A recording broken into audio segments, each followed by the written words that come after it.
बीते लंबे समय से चल रही हिजबुल्ला और इसराइल की लड़ाई में जब से ईरान और मिडिल ईस्ट के देशों की एंट्री हुई है, तब से इसराइल डरा हुआ है। हालांकि हाल ही में इसराइल ने हमास चीफ सिनवार की हत्या कर दी थी, जिसके बाद अब इसराइल की मुश्किलें लगातार बढ़ने लगी हैं। इसी बीच ईरान ने इसराइल को खत्म करने तक की धमकी दे डाली है। लेकिन अब इसी कड़ी में गाजा, लेबनान और इसराइल में लगी ये आग धीरे धीरे पूरी दुनिया में फैलने लगी है।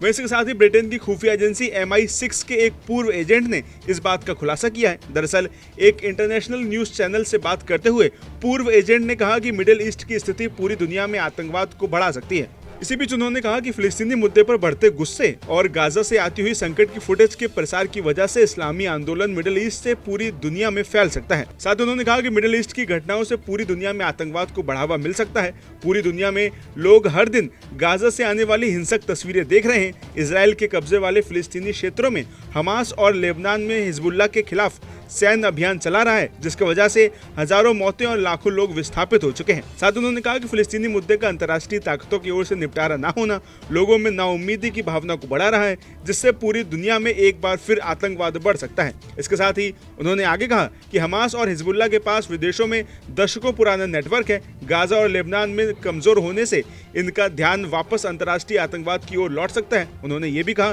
कि दोनों ही संगठनों के लिए अब सिर्फ इसराइल ही दुश्मन नहीं रहा, बल्कि अमेरिका और ब्रिटेन भी इस लिस्ट में शामिल हो गए हैं। इसके साथ उन्होंने जानकारी दी कि अमेरिका और ब्रिटेन समेत कई देशों ने हमास और हिजबुल्ला को आतंकवादी संगठनों की लिस्ट में शामिल कर रखा है, जो कि उनके लिए खतरनाक हो सकता है। मैं आपको बता दें कि हाल ही में इसराइल ने हिजबुल्ला के चीफ हसन नसरल्लाह और फिर उसके बाद हमास के चीफ सिनवार को मार दिया था, जिसके बाद ईरान सहित इसराइल के कई दुश्मन उसके खिलाफ खड़े हो गए थे। ऐसे में कहा जा रहा है कि इसराइल के बुरे दिन भी शुरू हो गए हैं। हालांकि अब आगे आने वाले समय में क्या होता है और कैसे इसराइल ईरान सहित पूरे मिडिल ईस्ट के देशों के साथ मुकाबला करता है, ये देखने वाली बात होगी।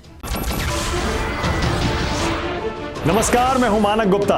अगर आपको हमारा ये वीडियो पसंद आया हो तो इसे लाइक और शेयर जरूर करें, और हां, हमें सब्सक्राइब और फॉलो करना ना भूलें, ताकि आप देश और दुनिया की कोई खबर मिस ना करें। तो जुड़े रहिए हमारे साथ और देखते रहिए News 24।